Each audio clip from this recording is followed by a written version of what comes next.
बिस्मिल्लाहिर्रहमानिर्रहीम अस्सलाम वालेकुम and welcome back to my YouTube channel Mindscape biology world.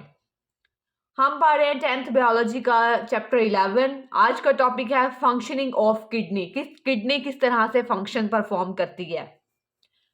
Main function of kidney क्या है? Urine formation. किडनी का काम है यूरिन बनाना। और किडनी का बेसिक फंक्शनल जो यूनिट है वो क्या था? नेफ्रॉन था। तो urine is formed by nephron. अब जो यूरिन है वो 3 स्टेप से बनता है। फर्स्ट है हमारे पास pressure filtration, then selective reabsorption and the last one is tubular secretion.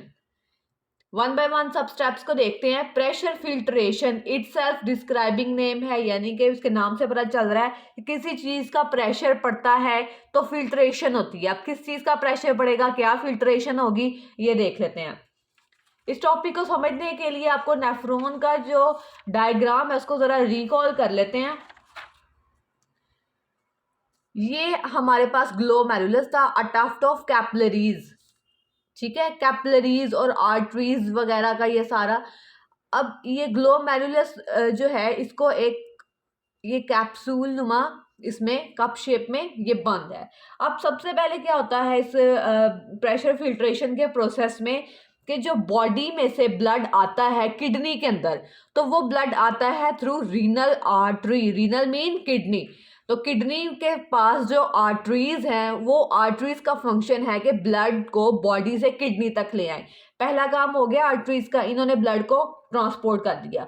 अब ये आर्टरीज जो है वो बहुत सारी आर्ट्रियूल्स बना देती हैं। आर्टरी मिलकर आर्ट्रियूल्स बनाएंगी और ये जो आर्ट्रियूल्स हैं ये कहाँ पे प्रेजेंट होती हैं? ये ग्लोमेरुलस में यहाँ पे प्रेजेंट होती हैं। अब ये ग्लोमेरुलस का जब ब्लड यहाँ पर आता है तो किस तरीके से आता है? ब्लड बहुत ज़्यादा प्रेशर से आता है, क्योंकि आर्ट्रियूल्स जो होती हैं ना ये बहुत बारीक होती हैं और छोटी होती हैं। दूसरी बात कि आर्टरीज जो है वो सिंगल लेयर ट्यूब्स होती हैं, सिंगल लेयर होती है इनके इर्द गिर्द।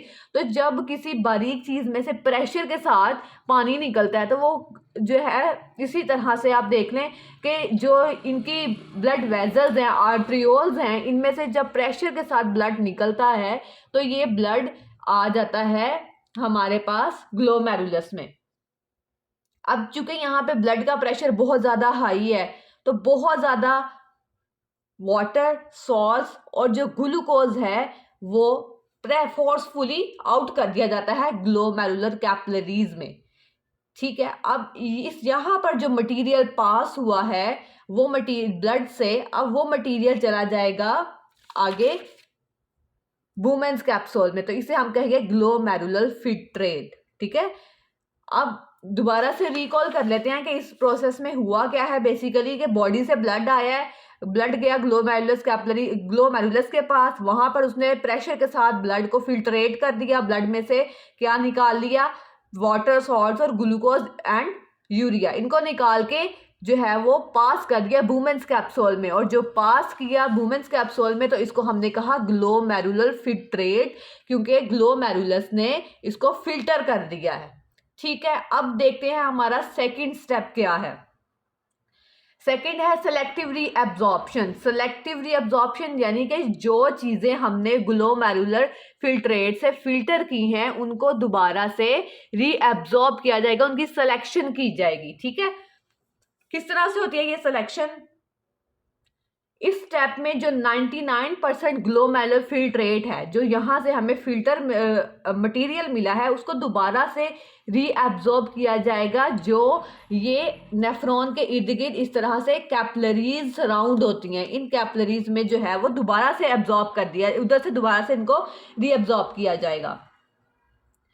अब ये प्रोसेस किस तरह से होता है? इस प्रोसेस में ऑस्मोसिस, डिफ्यूजन और एक्टिव ट्रांसपोर्ट जैसी जो फिनोमेनाज हैं हम वो यूज करते हैं। अब ऑस्मोसिस के थ्रू मोस्टली वाटर ऑस्मोसिस के थ्रू जो है वो रीअब्जॉर्ब होगा, और डिफ्यूजन और एक्टिव ट्रांसपोर्ट जो है वो सॉल्ट के लिए होती है। अब यहाँ पर हमने देख लिया ये वुमेन्स कैप्सूल और ग्लोमेरुलस का फंक्शन हमने देख लिया। आगे जो हमारे पास ग्लोमेरुलर फिल्ट्रेट है वो आगे जाएगा पीसीटी के पास। PCT for stands for proximal convoluted tubule. अब यहाँ पर जो मटेरियल प्रॉक्सिमल कॉन्वुलेटेड ट्यूब्यूल के पास आया है, इसमें कुछ वाटर होगा और ज़्यादातर हमारे पास ग्लूकोज होगा, ठीक है। ग्लूकोज की कंसंट्रेशन ज़्यादा होगी एज कंपेयर टू वाटर। अब यहाँ पे इनकी रीअब्जॉर्प्शन हो गई वाटर और ग्लूकोज की। अब जो हमारे पास ग्लोमेरुलफिल्ट्रेट में से बाकी बचा हुआ जो सारी चीज़ें हैं वो आगे मूव करेंगी, तो वो जाएंगी डिसेंडिंग लिम्ब की तरफ, ठीक है। लूप ऑफ हैनले का ये वाला जो पार्ट है जो नीचे की तरफ आ रहा है, इसे हम कहते हैं डिसेंडिंग लिम्ब, ठीक है। तो वाटर की जो रीअब्जॉर्प्शन है वो डिसेंडिंग लिम्ब में होगी। वाटर की ये रीअब्जॉर्प्शन के बाद जो सॉल्ट बचेगा, सॉल्ट की रीअब्जॉर्प्शन होगी वाया डिफ्यूजन और एक्टिव ट्रांसपोर्ट, ये होगी असेंडिंग लिम्ब में। असेंडिंग लिम्ब क्या करेगा, जो जितना भी इस मटेरियल के अंदर वाटर सॉल्ट मौजूद है उस सॉल्ट को रीअब्जॉर्ब करेगा। जब सॉल्ट की रीअब्जॉर्प्शन हो जाएगी, मटेरियल जाएगा डिस्टल कॉन्वुलेटेड ट्यूब्यूल, जो वुमेन्स कैप्सूल से दूसरे किनारे पर है, उसे हम कहेंगे डिस्टल कॉन्वुलेटेड ट्यूब्यूल। तो इस ट्यूब्यूल में चला जाएगा बाकी का मटेरियल। अब इसका काम है कि जितना भी वाटर है ना उसको रीअब्जॉर्प्शन कर ले उसकी। तो इस तरह से हमारे पास एक मटेरियल पूरा एक अल्लाह वो सारी चीज़ें हमारे पास आ जाएंगी जो हमारे ब्लड से फिल्ट्रेट हो चुकी हैं, जो हमें नहीं चाहिए उनको दोबारा से अच्छे से, यानी कि उसकी सेलेक्टिव रीअब्जॉर्प्शन कर लेंगे। हम सेलेक्ट कर लेंगे हमें ये चीज़ें नहीं चाहिए, तो उसको हम इकट्ठा करते जाएंगे यहाँ पे। थर्ड पार्ट है ट्यूब्यूलर सिक्रीशन। अब ट्यूब्यूलर सिक्रीशन जो है ये लास्ट स्टेप है।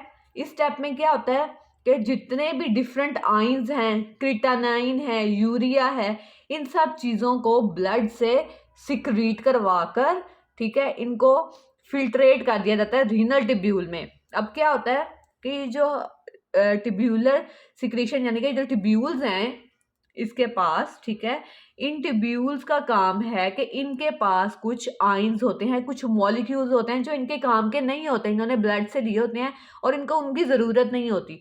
अब ट्यूब्यूल्स क्या करती हैं, उन आइंस को, उन मॉलिक्यूल्स को एक्सचेंज कर देती हैं जो कि यूरिन फॉर्मेशन के दौरान जो उनको सूटेबल या उनके काम के जो भी मॉलिक्यूल्स होते हैं उनके साथ, यानी कि एक आइन दिया दूसरा आइन लिया, इस तरह से वन हैंड, मतलब एक आइन देकर दूसरा आइन ले लिया, एक मॉलिक्यूल देकर दूसरा मॉलिक्यूल दे लिया, जो उनके बेनिफिट है, उनके लिए, जो उनके लिए बेनिफिशियल है। तो ट्यूब्यूलर सिक्रीशन में आइन और मॉलिक्यूल्स को एक्सचेंज किया जाता है। कौन से आइंस और मॉलिक्यूल्स होते हैं जो कि बॉडी के लिए हार्मफुल हैं, जो उसके होम्योस्टेसिस को मेंटेन नहीं कर, उसके लिए अच्छे नहीं है, उसको मेंटेन करने के लिए उनको निकालना पड़ता है, वो है क्रिटानिन, यूरिया, अदर आइंस। इसके अलावा अब यहाँ पर हाइड्रोजन आइंस को भी बैलेंस किया जाता है। क्यों बैलेंस किया जाता है? To maintain blood pH. अब यूरिन में जब यूरिन बॉडी से सिक्रीट आउट होता है तो उसमें क्रिटानिन, यूरिया और कैल्शियम, फॉस्फेट, इस तरह के बहुत सारे आइंस होते हैं, और इसके अलावा वाटर भी प्रेजेंट होता है। 95% यूरिन में वाटर होता है। इसके अलावा यूरिया जो है वो 9.3 ग्राम पर लीटर है, यानी कि 1 लीटर यूरिन के अंदर 9.3 ग्राम यूरिया होता है। इसके अलावा क्लोराइड आइंस जो है 1.87 ग्राम पर लीटर होते हैं। सोडियम आइंस 1.17 ग्राम पर लीटर होता है। पोटेशियम आइंस 0.750 ग्राम पर लीटर। इसके अलावा डिफरेंट आइंस और कंपाउंड्स भी होते हैं, उनकी अमाउंट वेरिएबल है। ये जो मैंने आपको अभी बताया है यूरिन की कंपोजिशन, ये केमिकल कंपोजिशन आपकी बुक में गिवन है। तो बॉडी क्या करती है, बॉडी पीएच मेंटेन करने के लिए हाइड्रोजन आइंस को रिमूव करती है, उसको बैलेंस रखती है। इसके बाद जब बॉडी अपने ब्लड को पीएच मेंटेन करने के लिए या जो भी अपने आइंस का एक्सचेंज कर लेती है ट्यूब्यूलर सिक्रीशन के थ्रू, तो फिर ये जो फिल्ट्रेट है जो हमें नहीं चाहिए वो चला जाता है यहाँ से कलेक्टिंग डक्ट में, इस डक्ट में चला जाता है। अब कलेक्टिंग डक्ट जो है वो किसके साथ जुड़ी होती है? यहाँ पे कलेक्टिंग डक्ट का काम है जो इसने यूरिन बना लिया है, जो बॉडी से एक्स्ट्रा केमिकल्स को, कंपाउंड को इकट्ठा करके एक यूरिन बनाया, उस यूरिन को मूव कर देती है पेल्विस की तरफ, ठीक है, यानी कि यूरेटर की तरफ। आगे आपको पता है यूरेटर से यूरेथ्रा और वो सारी चीज़ें हमने पीछे डिस्कस कर रही हैं ऑलरेडी। अब जो बॉडी में जो हम डेली रूटीन में हम जो भी यूरिन करते हैं, डेली रूटीन में जो एक एवरेज अडल्ट है वो 1.4 लीटर पर डे यूरिन अपनी बॉडी से रिमूव कर देता है। अब एक चीज जो हमने पीछे पढ़ी थी उसमें मैं आपको बता दूं, आपकी बुक के में जो साइड पे बॉक्स दिए होते हैं उसमें भी ये गिवन है कि ब्लड सेल्स